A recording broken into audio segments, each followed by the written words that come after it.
I decided to start Montag to lengthen my life. Because?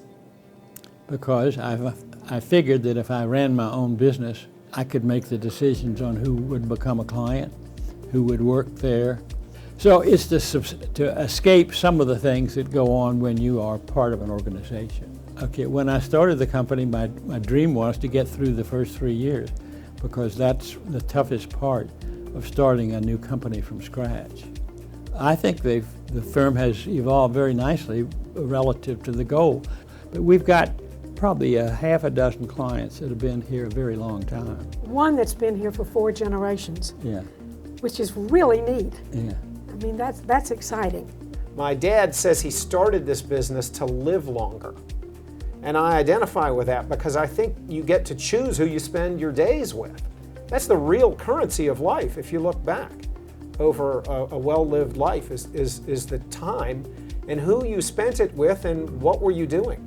And if those choices have been made well and people are content and satisfied and enthusiastic about how they spent their time and who with, you have a whole lot to share. And a lot of people want to be part of that. And that makes a big difference in any business, and in particularly in a family-owned business. Tony's father, who really started the investment counsel business in Atlanta after World War II, had a saying, the money vein runs through the heart. And when you deal with people's money, you are dealing with an emotional side of everybody. And we have continued to do that. Of course, we raised 4 children before we got to the point of having a business. So we already knew each other. And so what we had to decide before getting together was what the roles would be. And quite often the person's a wife starts in being the person who does all the finances, keeps the records and that kind of stuff. And that is not Jackie's strength or her interest. And so she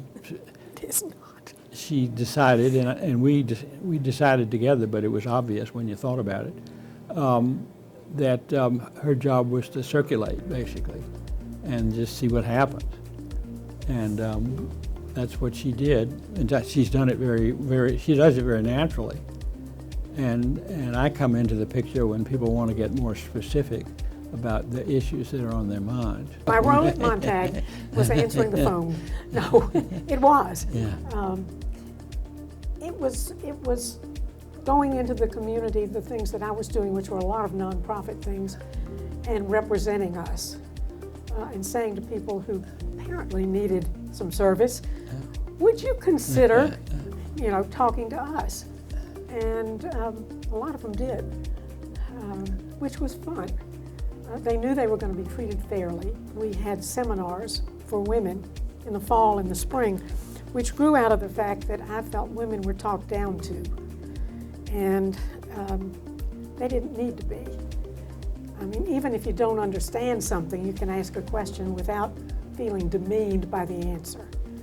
Women liked the fact they weren't talked down to. I used to think of an orchestra conductor, because he would have different components where he would be working with violins at one point and then with the flutes at another. And it was the same way of handling the different aspects that go into a portfolio. So in that sense, he had an ability to oversee several different items at once and still stay focused on tasks. And meanwhile, Mom was circulating through the community as a force of nature, really, as somebody who knew instinctively how to work with people, how to develop a relationship. And so in working with our parents, the ability to watch that day by day and see how they were making a business grow, we were very fortunate to have that in front of us.